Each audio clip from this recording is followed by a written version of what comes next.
Bonjour à tous, ici Margot Morin. Bienvenue sur ma chaîne dédiée à tout ce qui touche à la maison, déco, organisation, astuces pratiques. Si vous aimez créer un espace qui vous ressemble et découvrir des conseils pour embellir votre intérieur, n'oubliez pas de vous abonner. Aujourd'hui, on va explorer ensemble un nouveau sujet pour transformer votre chez vous. Prêt? C'est parti. Bonjour à tous, dans cette vidéo, je vais aborder un sujet qui suscite de plus en plus d'intérêt, les pompes à chaleur. Nous allons explorer pourquoi les ventes de ces systèmes de chauffage et de climatisation ne devraient augmenter qu'à partir de l'année prochaine. Je partagerai avec vous des chiffres clés, des tendances du marché et des facteurs qui influencent cette dynamique.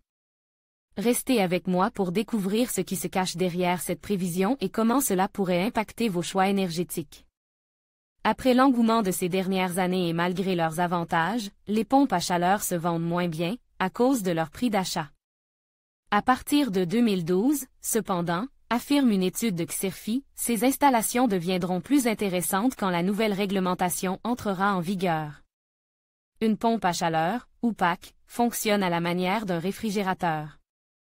Grâce à un fluide caloriporteur, qui, successivement, s'évapore et se condense, le milieu extérieur, à gauche, est refroidi, tandis que la chaleur récupérée est envoyée à l'intérieur, à droite.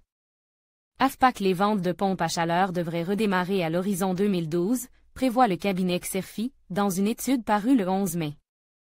L'analyste indique que d'ici cette échéance les ventes continueront de se replier, notamment en raison de l'investissement financier que représente une telle acquisition pour les ménages français et de la réduction des aides de l'État. Le niveau élevé des prix de ces équipements incitera également les ménages à privilégier d'autres solutions de chauffage en période de pression sur le pouvoir d'achat, explique Xerfi. Il ajoute que le soutien des pouvoirs publics va globalement se réduire, ce qui pèsera lourdement sur les ventes de fabricants. De nouvelles obligations légales changeront bientôt la donne. Toujours selon cette enquête, pour voir une reprise du marché, il faudra attendre 2012 et la mise en place de la réglementation thermique.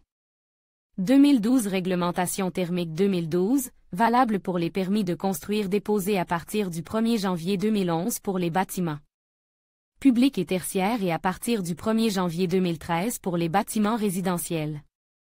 Cette nouvelle réglementation imposera notamment une consommation des énergie inférieure à 50 kWh et M2E1 pour tous les logements neufs.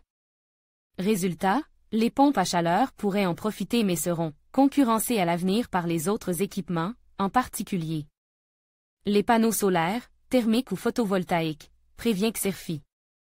En conclusion, bien que le marge des pompes à chaleur montre un potentiel de croissance, il est clair que les ventes n'augmenteront qu'en fonction de plusieurs facteurs clés, tels que les incitations gouvernementales, l'évolution des prix de l'énergie et la sensibilisation des consommateurs.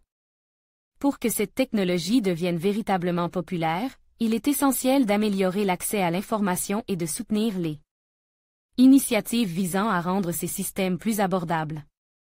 L'avenir des pompes à chaleur dépendra donc de notre capacité collective à surmonter ces défis et à promouvoir une transition énergétique durable.